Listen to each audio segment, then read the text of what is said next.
Shalom, selamat pagi teman-teman dan kekasih-kekasih Tuhan yang ada di jenjang SMA. Lama tidak berjumpa dan hari ini kita bertemu lagi di dalam Cepol pada tanggal 7 Mei 2021. Nah teman-teman dan kekasih-kekasih Tuhan, sebelum kita memulai Cepol kita pada pagi hari ini, kita sama-sama akan menaikkan satu pujian yang kiranya memberkati setiap kita, bahwa betapa firman Tuhan itu sesungguhnya dan seharusnya menjadi firman yang hidup, yang berkuasa mengubah setiap hati kita untuk semakin hari semakin mendekat kepada Tuhan. Mari kita pujikan pujian ini bersama. Wonderful Words of Life.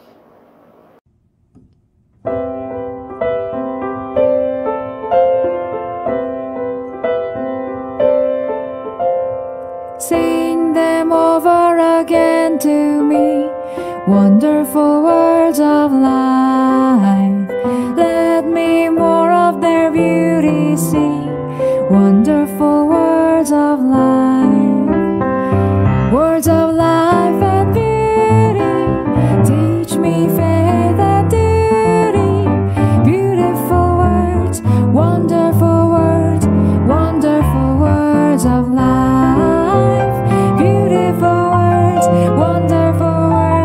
Wonderful words of life.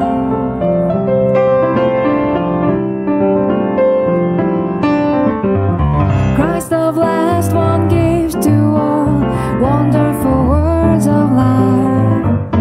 Listen well to the loving God, wonderful words of life.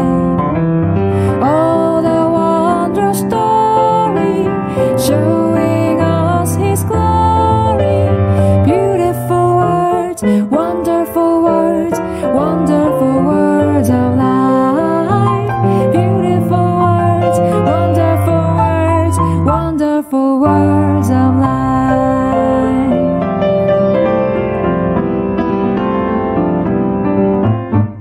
달고 오묘한 그 말씀, 생명의 말씀은 귀한 그 말씀 진리로 생명의 말씀이 나의 길과 믿음 밝히 보여주니 아름답고 귀한 말씀 생명샘이로다. 아름답고 귀한 말씀 생명샘이로다.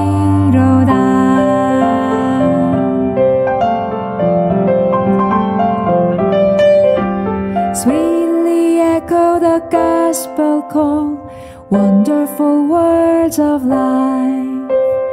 Offer pardon and peace to all, wonderful words of life. Jesus only Savior, sanctify forever.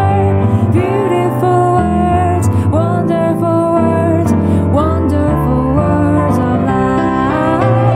Beautiful words, wonderful words, wonderful words of life. Beautiful words, wonderful words, wonderful words of life. Beautiful words, wonderful words, wonderful words of life.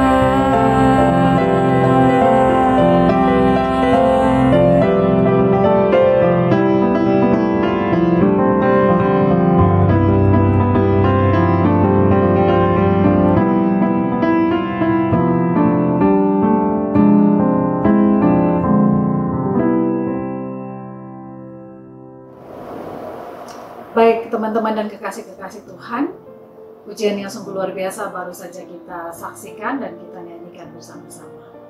Mari saat ini saya mengajak setiap kita untuk masuk di dalam doa. Mari kita berdoa. Bapa yang baik, Bapa yang mengasihi kami dan yang kami kasihi, Bapa yang bertahta di surga, di bumi, dan di dalam hati kami. Kami bersyukur, kami berterima kasih ya Tuhan. Karena Engkau Allah yang hidup dan berkuasa atas hidup kami. Engkau Allah yang bermurah hati, Engkau Allah yang berbelas kasihan, Engkau Allah yang mengasihi kami lebih dari apapun ya Tuhan. Terima kasih ya Tuhan, kami mempunyai Tuhan dan Allah seperti Engkau. Pagi ini Tuhan, kami bersyukur bahwa kami masih boleh ada berkumpul untuk menikmati makanan rohani-Mu. Mari Tuhan, Engkau sendiri Allah yang berkuasa atas ruangan hati dan pikiran kami, menolong kami Tuhan, agar ketika firman-Mu ini kami dengarkan, kami boleh dipahamkan, dan kami kemudian boleh menjadi pelaku-pelaku firman-Mu dalam kehidupan kami.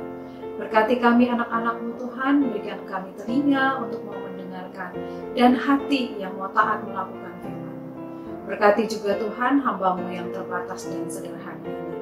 Engkau mau pakai dengan luar biasa untuk menjadi berkat bagi kami semua. Bahkan Engkau mau berkati ibadah chapel kami pada pagi hari ini, dari awal, pertengahan, hingga akhirnya, hanya di dalam satu nama, yaitu Yesus Kristus, Tuhan dan Juru Selamat kami yang hidup. Haleluya, amin. Nah, teman-teman dan kekasih-kekasih Tuhan yang saya kasihi, firman Tuhan bagi kita hari ini diambil dari Mazmur nomor 119 ayat 47 dan 48. Mazmur nomor 119 ayat 47 sampai 48. Dan tema yang diberikan kepada saya adalah disiplin rohani, pentingnya saat teduh. Mari teman-teman kita sama-sama membuka Alkitab kita dan kita akan membaca bersama-sama bagian firman Tuhan ini dari Mazmur 119 ayat 47 sampai 48. Demikian firman Tuhan. Aku hendak bergemar dalam perintah-perintah-Mu yang kucintai itu. Aku menaikkan tanganku kepada perintah-perintah-Mu yang kucintai, dan aku hendak merenungkan ketetapan-ketetapan-Mu. Luar biasa ya teman-teman bagian firman Tuhan ini. Bacaan firman Tuhan dalam Mazmur 119 ini dengan sangat jelas dan transparan mencatatkan tentang kerinduan sekaligus sukacita dari seorang penulis Mazmur serta kecintaan dia kepada titah Tuhan, kepada perintah Tuhan, kepada firman Tuhan, yaitu firman yang dia percaya bahwa firman itu akan menuntun langkah-langkah hidup dia. Firman itu akan menuntun dia ke arah yang lebih baik di dalam Tuhan dan bersama dengan Tuhan. Perintah Tuhan atau firman Tuhan itu, sang penulis Mazmur ini mengatakan sudah sepatutnya dan seharusnya itu direnungkan dan menjadi satu rema dalam kehidupan kita sebagai anak-anak Tuhan, kehidupan kita sebagai orang percaya, dan kehidupan sang penulis sendiri kepada Tuhan. Kerinduan dia untuk memiliki hidup yang erat, hidup yang melekat kepada Tuhan seperti batang pohon dengan ranting-rantingnya yang melekat. Itulah kerinduan sang penulis, tentang bagaimana dia rindu untuk mengalami keajaiban Tuhan, mengalami jamahan Tuhan, mengalami hidup yang erat dengan Tuhan yang menciptakan dan menjadikan dia itu. Nah teman-teman, Mazmur ini juga menceritakan, kalau kita baca seutuhnya Mazmur nomor 119 ini, kita akan mendapati di sana penulis Mazmur ini memiliki kerinduan dan hati yang sungguh-sungguh ingin memuji-muji Tuhan, memberikan puji-pujian kepada Tuhan terhadap betapa ajaib dan besarnya Allah yang Maha Kuasa itu, betapa ajaib dan besarnya firman Allah itu bagi kehidupan setiap orang yang percaya. Nah teman-teman dan kekasih-kekasih Tuhan, perkara merenungkan firman Tuhan itu bukan perkara satu hal yang kita lakukan hanya jika kita ingat, atau hanya ketika kita sedang ada dalam persoalan, dalam pergumulan yang berat, lalu kita ingat Tuhan, lalu kita ambil Alkitab kita buka Alkitab kita, lalu kita baca, lalu kita merasa tenang. Atau perkara merenungkan firman Tuhan itu bukan hanya ketika kita lakukan satu kali satu minggu, ketika kita beribadah seperti saat ini chapel, atau ketika kita datang ke gereja untuk beribadah baik secara onsite maupun online, atau baik ketika kalau saya ingat saya baru cari firman Tuhan, saya baru cari Alkitab untuk saya baca. Nah, bukan seperti itu yang dimaksud oleh Tuhan, tetapi yang dimaksud oleh Tuhan sendiri melalui penulis Mazmur ini adalah firman Tuhan yang diberikan kepada kita oleh Tuhan sendiri melalui penulis-penulis yang mendapatkan ilham daripada Allah. Itu haruslah menjadi sesuatu yang kita cintai, yang kita renungkan setiap hari secara pribadi tentunya, bukan secara komunitas saja, tetapi secara pribadi dalam kehidupan kita sehari-hari. Nah, saya ingin mengajak kita untuk melihat ada satu contoh yang ingin saya berikan kepada setiap kita terkait dengan kita semua tentu pernah melakukan perjalanan keluar kota atau ke luar negeri. Nah, ketika kita melakukan perjalanan keluar kota atau keluar negeri itu, kita pasti menginap di suatu hotel. Biasanya di hotel-hotel itu, di laci, di kamar hotel maksud saya, di kamar-kamar hotel itu di salah satu laci mejanya, itu biasanya diletakkan Alkitab. Biasanya Alkitab yang diletakkan di sana adalah Alkitab Gideon, yang warnanya biru itu, perjanjian baru ya. Biasanya ada di sana. Itu sering kali kita jumpai. Tapi di sebuah kota di Amerika, ada sebuah hotel yang cukup terkenal, tapi tidak terlalu besar hotel ini. Hotel yang cukup terkenal, hotel yang selalu penuh pengunjung setiap tahunnya. Ada yang berbeda dengan hotel ini. Di lobi daripada hotel ini, di meja resepsionis, di meja lobi, itu diletakkan sebuah Alkitab terbuka. Orang-orang, tamu-tamu yang mungkin baru pertama kali datang ke hotel itu amazed ketika melihat itu. Kok aneh ya, di hotel ini kok dibiarkan ada sebuah Alkitab yang terbuka di meja resepsionis, meja lobi gitu ya. Keheranan mereka tidak sampai di situ. Ketika mereka sudah check-in, lalu mereka masuk ke kamar mereka, di sana mereka juga mendapati bahwa di atas meja kamar mereka itu juga diletakkan sebuah Alkitab yang terbuka. Nah, suatu hari ada seorang tamu yang menginap di hotel ini. Lalu dia melihat semua itu. Kemudian dalam keheranan dia bertanya kepada sang resepsionis. Dia tanya begini, kenapa ya di hotel ini dari lobi kita sudah merasakan suasana yang berbeda. Suasana yang berbeda sekali dengan hotel-hotel lain di sekitarnya. Ada Alkitab terbuka di lobi. Lalu ketika kita masuk ke kamar hotel kita pun kita mendapati hal yang sama. Ada Alkitab terbuka yang juga ada di dalam kamar kita. Bertanya kepada resepsionis, dan sang resepsionis ini menjawab begini, Pak, sang pemilik hotel ini percaya bahwa setiap orang yang datang dan menginap di hotel kami ini, tentu mereka datang untuk mengalami sukacita. Tetapi ada juga sebagian dari mereka yang ketika datang ke hotel ini, mereka membawa beban berat, membawa pergumulan, membawa persoalan dengan harapan ketika mereka datang ke hotel ini, mereka menikmati fasilitas-fasilitas yang ada di hotel ini, kemudian hati mereka menjadi gembira.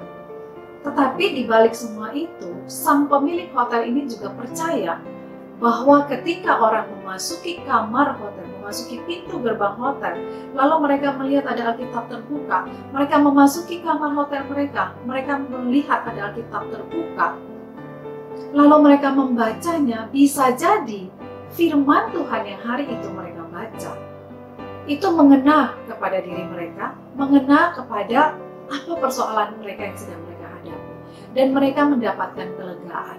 Itu sebenarnya menjadi tujuan dari pemilik hotel ini. Nah, teman-teman dan kekasih-kekasih Tuhan, itu adalah hotel yang adalah tempat umum yang bisa didatangi oleh banyak orang untuk menikmati kesenangan sesaat, melepaskan penat sesaat, melepaskan beban sesaat. Yang mereka bisa melihat, oh ternyata di hotel ini disediakan bukan cuma fasilitas-fasilitas yang pada umumnya, tetapi ada fasilitas khusus yang diberikan oleh hotel ini. Dan itu menjadi testimoni dari banyak tamu yang menginap di sana. bahwa ketika mereka masuk ke dalam kamar hotel itu dengan beban mereka yang berat, lalu mereka melihat Alkitab terbuka itu, membaca firman Tuhan yang ada di bagian Alkitab yang terbuka itu, saya percaya bahwa bukan kebetulan. Tuhan bekerja di dalamnya dan itu benar-benar mengena di hati orang yang menginap di hotel itu. Sehingga hidup dia itu menjadi hidup yang diubahkan. Walaupun mungkin ada di antara mereka yang bukan orang seiman begitu ya. Tetapi mereka diberkati dengan keberadaan sebuah Alkitab terbuka yang mereka dapati di kamar hotel mereka. Nah teman-teman, saya ingin katakan di sini bahwa itu adalah fasilitas umum yang kita dapati di suatu tempat di negara Amerika. Poinnya adalah bagaimana dengan kita hari ini? Bagaimana dengan respon kita terhadap firman Tuhan? Apakah ada Alkitab terbuka di dalam hidup kita sehingga orang lain dapat melihatnya melalui hidup kita? Apakah perkataan, perbuatan, dan tingkah laku kita ini selama ini sudah membuktikan bahwa hidup kita ini sudah merenungkan firman Tuhan ini, sehingga firman ini menjadi firman yang hidup, yang berkuasa untuk mengubah sikap hati? Apakah firman Tuhan ini sudah kita renungkan dengan tekun, dengan disiplin dalam hidup kerohanian kita sebagai anak-anak Tuhan? Apakah kita sudah mencari Tuhan melalui firman Tuhan dalam kehidupan kita secara pribadi setiap hari? Itu menjadi pertanyaan besar bagi setiap kita hari ini. Nah teman-teman, kita mungkin membaca Alkitab, betul. Sebagian besar daripada kita tentu saya percaya bahwa kita membaca Alkitab. Namun apakah kita benar-benar meyakini, mempelajari, mengalami, dan menerapkan setiap ajaran-ajaran yang ada di dalam firman Tuhan itu di dalam hati kita atau tidak? Atau kita melihat bahwa Alkitab ini, firman yang ditulis Alkitab ini, ditulis di dalam Alkitab ini, ketika kita membacanya, firman itu bukan berbicara untuk kita, tetapi firman itu berbicara untuk orang lain. Apakah kita melihat firman itu seperti itu? Kalau saya kok ya melihat setiap firman yang dibaca itu, setiap firman yang saya baca setiap hari itu merupakan peringatan Tuhan, merupakan pengingat daripada Tuhan kepada saya, untuk saya kembali lagi sebagai manusia yang hidup, yang lemah, yang hidup di dalam daging ini, untuk kembali mengalami Tuhan, untuk kembali mengevaluasi diri, untuk kembali mengkoreksi diri saya. Apakah saya ini, seumur hidup saya ini, sehari-hari hidup saya ini, saya sudah menjadi berkat bagi orang lain atau belum? Saya sudah sungguh-sungguh dengan tekun dan disiplin menikmati firman Tuhan ini atau belum? Saya sudah sungguh-sungguh menjadi berkat bagi orang lain melalui hidup saya sebagai Alkitab terbuka ini atau belum? Nah, itu yang perlu kita sama-sama koreksi diri kita. Kita jangan menjadikan Alkitab atau firman yang kita baca ini untuk mengkoreksi orang lain. Tetapi firman Tuhan ini haruslah terlebih dahulu mengkoreksi diri kita. Firman Tuhan ini harus terlebih dahulu menjadi menjadi evaluasi diri kita sebelum kita mengevaluasi orang lain. Seperti Nabi Yesaya. Nabi Yesaya itu di dalam Nabi Yeremia ya, Nabi Yeremia. Seperti Nabi Yeremia dalam kitabnya pada Yeremia 15 ayat 16, di sana Nabi Yeremia mengatakan, apabila aku bertemu dengan perkataan-perkataanmu, aku menikmatinya. Firman-Mu itu menjadi kegirangan bagiku dan menjadi kesukaan hatiku, sebab nama-Mu telah diserukan atasku, ya Tuhan Allah semesta alam.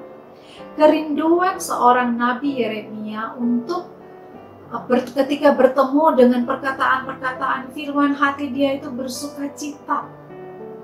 Dia mengalami firman Tuhan itu menjadi rema di dalam kehidupan dia, menjadi evaluasi dalam kehidupan dia, menjadi koreksi dalam kehidupan dia. Sehingga hidup dia itu adalah hidup yang memuliakan Tuhan, hidup yang bersuka di hadapan Tuhan, hidup yang menikmati firman Tuhan itu dengan sungguh luar biasa. Karena dia tahu siapa dia dan dia tahu siapa Allahnya dia. Firman Tuhan itu seharusnya menjadi vitamin bagi kita dalam kehidupan kita, suplemen bagi kita dalam kehidupan kita. Yang setiap hari orang sehat itu, apalagi di musim-musim seperti saat ini ya, saya setiap hari meminum suplemen untuk mencegah segala sesuatu yang secara kesehatan ya tentunya. Nah, firman Tuhan itu seharusnya menjadi vitamin atau suplemen bagi setiap kita setiap harinya. Yang kita baca, kita renungkan, kita mengerti, dan kita lakukan di dalam kehidupan kita, dan kemudian kita menjadi berkat bagi orang lain. Nah, teman-teman, untuk menjadi pelaku-pelaku firman itu, untuk melakukan apa yang Tuhan perintahkan bagi kita hari ini, untuk merenungkan firman Tuhan itu di dalam kehidupan kita ini, tidaklah mudah. Kenapa? Karena kita masih hidup di dalam daging, kita masih hidup di tengah-tengah dunia yang berdosa ini, dengan berbagai-bagai orang yang kita temui, dengan berbagai-bagai situasi yang kita temui dalam kehidupan kita. Nggak mudah. Karena apa? Bagian firman Tuhan mengatakan kepada kita, mencatatkan bahwa roh memang penurut, tetapi daging lemah. Artinya apa? Artinya kita berusaha setiap hari untuk mentaati, untuk melakukan firman itu dalam kehidupan kita. Tetapi manusia daging kita ini terus menggoda kita untuk kita jatuh dan jatuh. Tapi satu hal yang kita percaya, satu hal yang kita imani, bahwa Tuhan kita, Allah kita, tidak pernah membiarkan kita, anak-anaknya, sampai jatuh terjerembab. Tetapi dia akan menggendong kita, dia akan mengangkat kita, dan dia akan menolong kita.